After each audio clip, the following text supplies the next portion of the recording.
esperas más de mí, sé que esperas más de mí.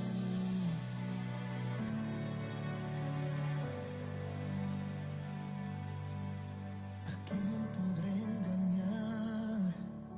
¿Cómo podré esconder la falta que me haces, Dios? Por más que hago el bien, sé bien que no ¿Qué tal estoy todos? Buenas bien. noches, un gusto saludarlos. Qué alegría que estén conectados. Escríbanos ahí en los comentarios cómo está. ¿Tú cómo estás, corazón? Bien, Bien. cansada un poco, pero bien. Esta vida que el Señor nos ha mandado.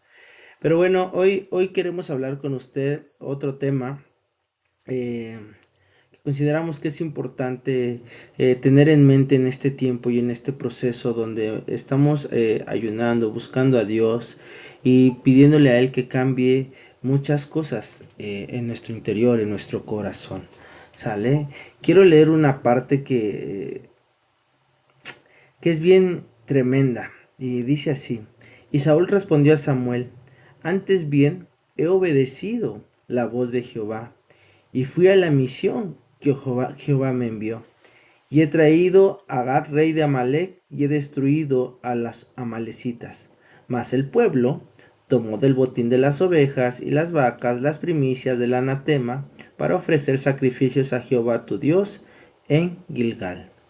Y Samuel dijo: se complace Jehová tanto en los holocaustos y víctimas como en que obedezcan a las palabras de Jehová. Ciertamente el obedecer es mejor que los sacrificios y prestar atención que la grosura de los carneros, porque como pecado de adivinación es la rebelión, y como ídolos e idolatría es la obstinación. Por cuanto tú desechaste la palabra de Jehová, él también te ha desechado para que no seas rey. Algo que quiero resaltar en esta historia es que Dios había mandado que que Saúl derrotara a los amalecitas y acabara con todo. Pero fue necio y de alguna forma se dejó impulsar por el pueblo, para perdonar a lo mejor, y no cuidó su corazón y no hizo caso a lo que Dios le había dicho. Sin embargo, algo que sucede en su cabeza y que leemos es que hizo lo que Dios no dijo que hiciera. Y aún así, él pensaba que había obedecido a Dios. Él en su cabecita razonó y dijo: he hecho lo que Jehová me pidió. Porque hacer partes de lo que Dios nos dice no significa realmente obediencia. La obediencia debe de ser completa a Dios. Y la falta de obediencia realmente el Señor lo compara como idolatría, y adivinación. Eso es tremendo, ¿no? Pero aún así Saúl en su cabeza seguía pensando que había hecho lo que Dios le había dicho. Porque lamentablemente muchos de nosotros podemos pensar que estamos obedeciendo a Dios, pero si hay cosas en nuestra vida que no se están haciendo como Dios dice, realmente no estamos obedeciendo a Dios. Y eso significaría jugar con Dios. Y jugar con Dios e intentar burlar a Dios es no tener temor de Dios. Entonces, hoy es importante que entendamos que el temor a Dios es muy importante para nosotros como sus hijos.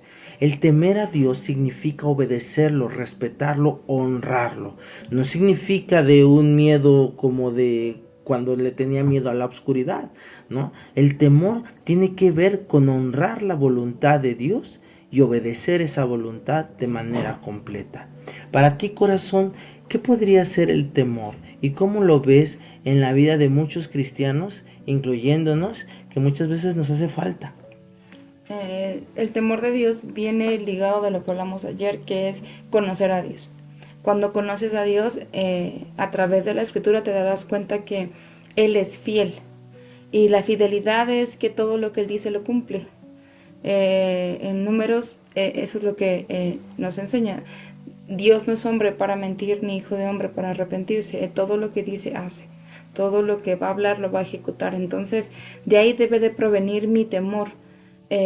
Saber que con Dios no se juega, porque muchas veces solamente prefiero quedarme en la parte de Dios es amor, Dios es perdón, Dios no castiga, Dios no puede permitir nada malo, Dios no me juzga. Dios no me juzga, y esta falsa doctrina nos hace no conocer a Dios y está generando muchas personas o muchos hijos de Dios que no tienen un temor de Dios reverente delante de su presencia.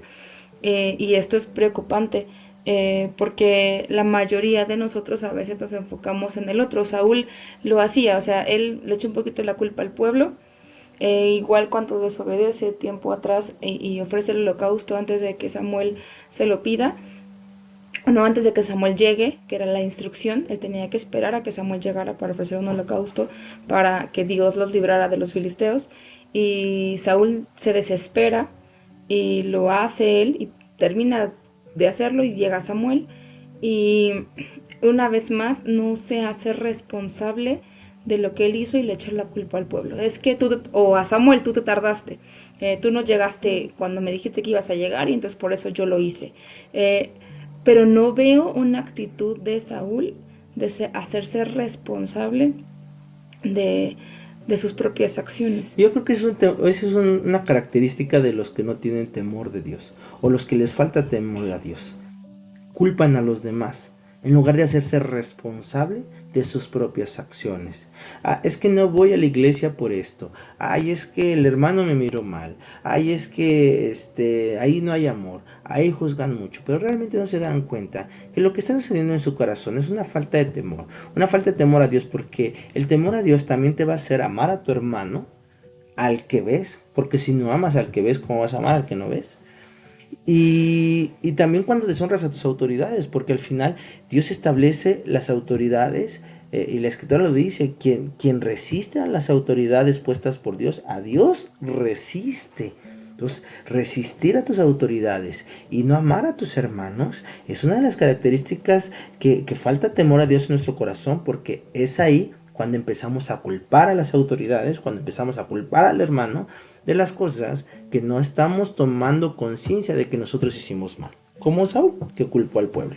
Y Proverbios nos da mucho la luz de qué es el temor a Dios, y el temor de Dios lo antecede hacia la sabiduría. Es decir, todo el mundo de repente queremos ser personas sabias, pero no va a haber sabiduría sin temor a Dios. El temor a Dios es tu brújula, es la que te debe decir qué hacer, qué no hacer. Esto no significa que nos haga perfectos. Aquel que tiene temor a Dios no es una persona perfecta, no es una persona que no comete pecado, no es una persona que no tiene debilidades, pero es una persona que a través del temor de Dios siente el freno del Espíritu Santo para evitar que esa debilidad lo lleve realmente a pecar, o cuando pecamos nos impulsa rápidamente a pedir perdón al Señor, a arrepentirnos, y Dios va transformándonos de poco a poco hasta llegar a algún día a la estatura del varón perfecto. Pero no hay forma, o sea, usted no piense, porque a veces también está la falsa idea de que es que si alguien peca es porque no tiene temor a Dios. Vamos a seguir pecando porque somos seres humanos y porque somos carne, y porque, como decía Pablo, a veces hacemos el mal que no queremos hacer, y el bien que debemos hacer es lo que no nos sale. Pero eso no significa que no haya temor de Dios en el corazón de una persona. El temor a Dios te va a llevar a pedir perdón, te va a llevar a arrepentirte, te va a llevar a que, híjoles, le grité al marido, le grité a los hijos, le grité a mi jefe, hablé mal de un hermano. Sentir profundo dolor por haber hecho algo malo y pedir perdón, pero con la intención realmente de cambiar, y de pedirle al Señor: Señor, soy débil en esto, soy débil con mi boca, soy débil con mis ojos, soy débil con mi corazón, soy débil con esto. Y tampoco hay cosas que no se van de la noche a la mañana, pero el temor a Dios te va a hacer seguirlo intentando, no dejarte llevar por tus sentimientos, por tus emociones, por tu pecado, por tu debilidad, sino te impulsa siempre a seguirlo intentando para que tú puedas ser mejor. Entonces, por favor, no confunda el hecho de que alguien tenga temor a Dios a que no pueda pecar, ¿no? Porque no funciona así, ¿no? Y quiero leerle solo, está un poco largo, pero dice Proverbios 1:23: volveos a mi reprensión, habla la sabiduría. Y dice: he aquí yo derramaré mi espíritu sobre vosotros, y os haré saber mis palabras, por cuanto llamé y no quisisteis oír. Extendí mi mano y no hubo quien la tendiese, sino que desechasteis todo consejo mío y mi reprensión no quisisteis. También yo me reiré en vuestra calamidad y me burlaré cuando te viniere lo que temes. Cuando viniere como una destrucción lo que temes y tu calamidad llegue como un torbellino. Cuando sobre ti viniere tribulación y angustia, entonces me van a llamar y no voy a responder. Me buscarán de mañana y no me van a encontrar, por cuanto aborrecieron la sabiduría y no escogieron el temor de Jehová, ni quisieron mi consejo, y menospreciaron toda reprensión mía. Comerán del fruto de su camino y serán hastiados de sus propios consejos, porque el desvío de los ignorantes los matará y la prosperidad de los necios los echará a perder. Mas el que me oyere habitará confiadamente y vivirá tranquilo sin temor del mal. Entonces, ¿cómo yo desecho el consejo de Dios? Dos formas. La primera, no me interesa conocerlo, no me interesa conocer su ley.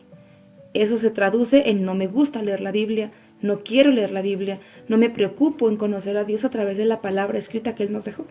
Entonces, alguien que no le gusta, que no quiere conocer a Dios a través de lo que Él ya nos dejó, es alguien que le falta temor a Dios, porque ¿cómo yo sé que algo que voy a hacer está mal si no conozco la palabra de Dios? Entonces, a medida que más la conozca, que más la entienda, mi vida va a provocar en mí temor de Dios, porque voy a ver que a Saúl, por lo que hizo, fue desechado, que terminó siendo atormentado por un espíritu inmundo, que hasta consultó a divinos y se suicidó.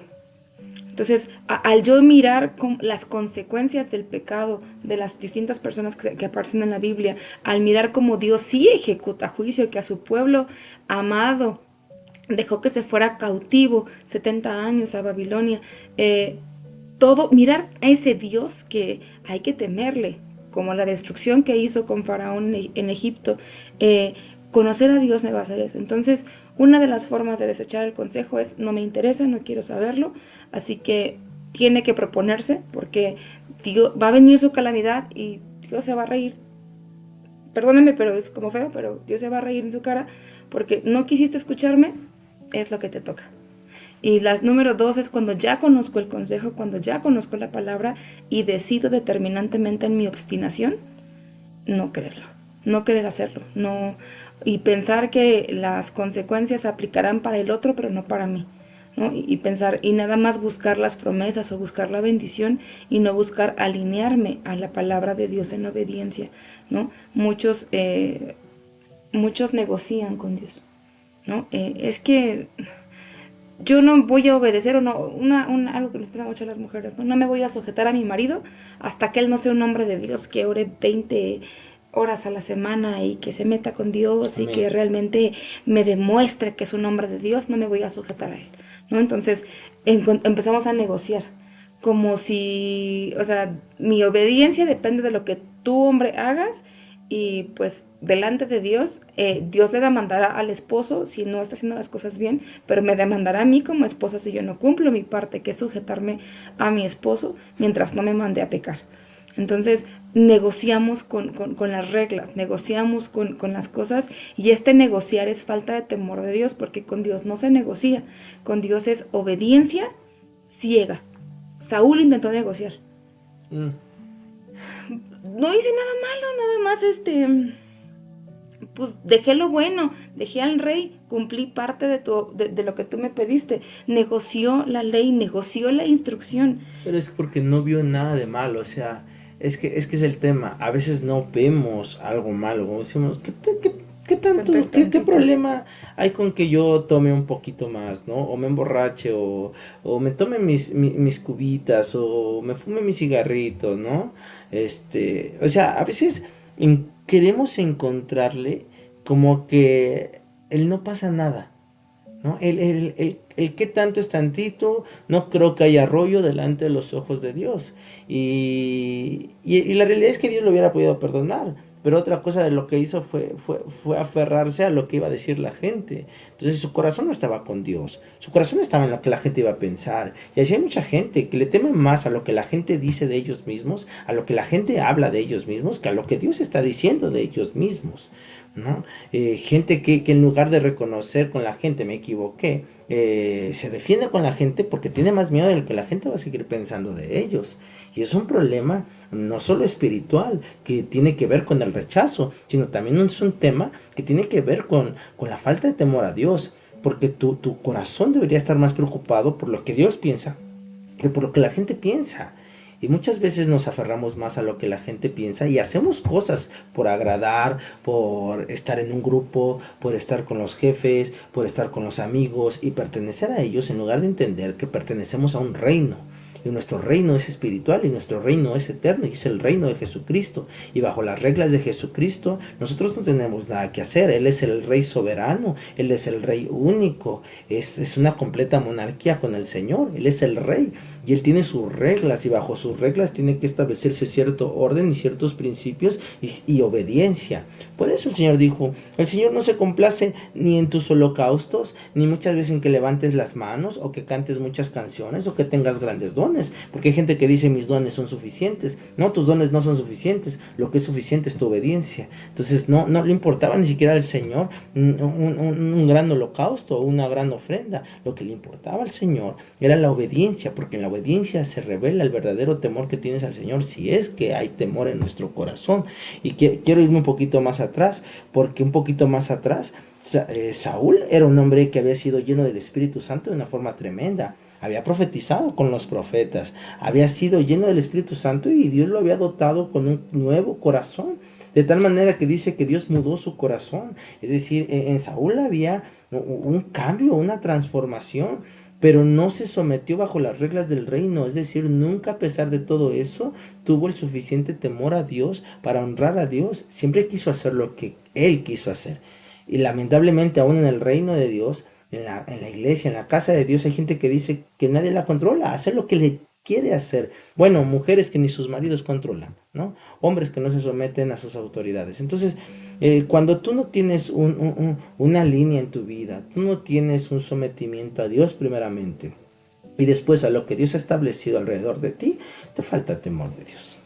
Y sin temor de Dios va a haber destrucción, tarde o temprano. Tarde o temprano tus propios consejos te van a destruir. Tarde o temprano tus propios consejos te van a llevar a vivir lo que más temes. Lo que más temes que te pase, quedarte solo, quedarte pobre, morir temprano, una enfermedad. Lo que más teme tu corazón te sobrevendrá cuando no obedeces al Señor. Dios abre las puertas y dice, dice la Escritura también, no seas sabio en tu propia opinión. No confíes en tu propia prudencia, confía en el Señor, confía en su palabra, y eso proviene del temor de Dios. Entender que Dios es fiel, que si dice que hay bendiciones por la obediencia, en Deuteronomio 28 todo el mundo nos encanta, sí Señor, bendíceme, que el fruto de mi vientre sea bendito, que todo el mundo queremos las bendiciones, y eso está bien padre, pero las letras chiquitas, porque toda promesa en la Escritura tiene letra chiquita, toda se recibe ya sea por fe, se recibe por obediencia, se recibe, por ejemplo, que Dios te dé abundancia, se recibe por la parte de diezmar y ofrendar. Cada bendición en la Biblia tiene letra chiquita. Entonces, si las cumplimos, vendrá entonces lo que Dios ha prometido, porque Dios es fiel. Y si usted no se desespera y continúa obedeciendo, no desmaye en hacerlo, porque tarde o temprano vendrá la promesa que está escrita, porque Dios nunca es deudor de nadie y siempre cumple su palabra. Pero así como también cumple las bendiciones, también cumple las maldiciones. Y de Deuteronomio 28, a partir del versículo 15, hay un chorro de maldiciones. Serás deudor, pedirás prestado, siempre estarás en la cola, nunca serás cabeza, tendrás mujer y otro dormirá con ella, hay demasiadas cosas. Tus hijos serán muertos o serán esclavos. Hay demasiadas maldiciones. Y de hecho incluso es más larga la lista de maldiciones que la lista de bendiciones. Tremendo. Por desobedecer. Entonces, tiene que tener, el temor de Dios me hace saber que se cumple tanto lo bueno como lo malo. Y otra cosa que le queremos pedir esta noche es que se enfoque en usted. Que sean 40 días en el que todos nos enfoquemos en nosotros. Y no de una forma egoísta, sino de la forma de ya dejar de mirar hacia afuera y mirar hacia adentro. ¿Qué es lo que yo ya sé que Dios me ha pedido que cambie y no he cambiado? ¿Qué es lo que yo sé a través de la escritura que no está bien en mis pensamientos, en mi conducta, en mi corazón, que necesito cambiar, que necesito que Dios transforme? Porque es bien fácil mirar hacia afuera. Es bien fácil, Jesús lo dijo, ¿por qué le miras la paja que está en el ojo ajeno y no miras la viga que tienes en el tuyo? Entonces, enfoquémonos en nosotros. Deje la murmuración, deje el chisme, deje de mirar a la iglesia, va a mirar al Señor y va a mirar a mucha gente imperfecta, incluyéndonos. Entonces, deje de poner los ojos en los hombres, póngalos en el Señor y eso que lo apunta hacia usted. Hacia lo que yo tengo que cambiar, hacia lo que yo tengo que ser transformado, qué es lo que Dios me está pidiendo a mí, porque recuerde, su obediencia nunca va a estar sujeta al comportamiento de los demás. Dios es directo conmigo y Dios me premiará o me castigará por mi comportamiento y esto es independiente de los demás. Entonces yo no puedo justificar mi comportamiento y decir estuvo bien porque él me hizo daño, ¿no? O me vengué pero porque él empezó. Cada uno conocemos y Dios traerá justicia a cada quien. Entonces aprendamos eso, por favor. Enfoquémonos en qué es lo que yo tengo que cambiar y tengo que transformar. La pregunta esta noche: ¿hay temor de Dios en su corazón? Y lo voy a dejar con este versículo que dice así, en el libro de Proverbios capítulo 6, versículo 16. 6 cosas aborrece Jehová, y aún 7 abomina su alma: los ojos altivos, la lengua mentirosa, las manos derramadoras de sangre inocente, el corazón que maquina pensamientos inicuos, los pies que corren presurosos a hacer el mal, al testigo falso que habla mentiras y el que siembra discordia entre los hermanos. Bendiciones.